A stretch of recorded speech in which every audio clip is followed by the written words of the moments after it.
இப்போ கரண்ட்ல படாத பாடுபட்டு இருக்கிற ராசியில் ஃபர்ஸ்ட் ராசின்னு சொல்லணும்னா சிம்ம ராசி. ஏன்னா அஷ்டம சனி வேற போயிட்டு இருக்கு, ராசியில கேது இருக்கு. இந்த நிலைமை வேற எந்த ராசிக்கும் கூட இவ்வளோ நாள் வரல. ஸோ நிறைய வேலை இழப்புகளை சந்திச்சதும் பார்த்தீங்கன்னா சிம்ம ராசிலையும் நிறைய பேர் தொந்தரவுகள் அனுபவிச்சுட்டு இருக்காங்க. அப்படி இருக்கும் பொழுது டெய்லி ஒர்க் போறவங்களாகட்டும், எங்களால் சக்ஸஸே பண்ண முடியல அப்படின்றவங்களாகட்டும், உங்க லக்னாதிபதி என்ன நிலையில இருக்காருன்னு பாருங்க.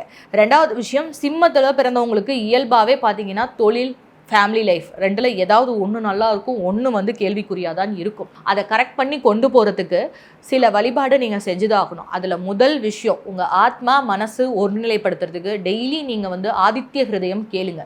எந்த சூழ்நிலையில் இருந்தாலும் உங்களால் ஆதித்ய ஹிருதயம் கேட்கும் பொழுது உங்களால் உங்கள் தொழிலில், உங்கள் லைஃப்பில் எல்லாத்துலேயும் சக்ஸஸ் பண்ணி வர முடியும். அதுவும் முடியல அப்படிங்கிறவங்க ஓம் ஹ்ரீம் ஸ்ரீம் சௌ இந்த மந்திரத்தை சொல்லிட்டு வந்தீங்கன்னா உங்களுக்கு கண்டிப்பாக லைஃப்பில் நிறைய சேஞ்சஸ் வரும். முழு நம்பிக்கையோடு சொல்லுங்கள், உங்களால் இப்போ சொல்ல முடியும். ஏன்னா ராசியில் கேது இருக்கிறதுனால ஒரு விரக்தி மனப்பான்மையில் தனிமைப்படுத்தப்பட்டிருக்க நிறைய சிம்மராசிக்காரர்களை இந்த கரண்ட்டில் பார்த்துட்ருக்கோம். இவங்க இந்த மந்திரத்தை சொல்லிக்கிட்டே வரும்பொழுது 100% உங்களுக்கு பலிதம் சீக்கிரமாக உண்டாகும். இந்த மந்திரம் நைட்டில் அல்லது காலையில் நீங்கள் எந்த இடத்துல இருந்து வேணாலும் சொல்லலாம். நான் ஒரு பர்டிகுலர் விஷயத்தை நினைக்கிறேன், அந்த விஷயம் எனக்கு சக்ஸஸ் ஆகணுங்கிறதுக்கு இதை கண்டிப்பாக யூஸ் பண்ணிக்கலாம்.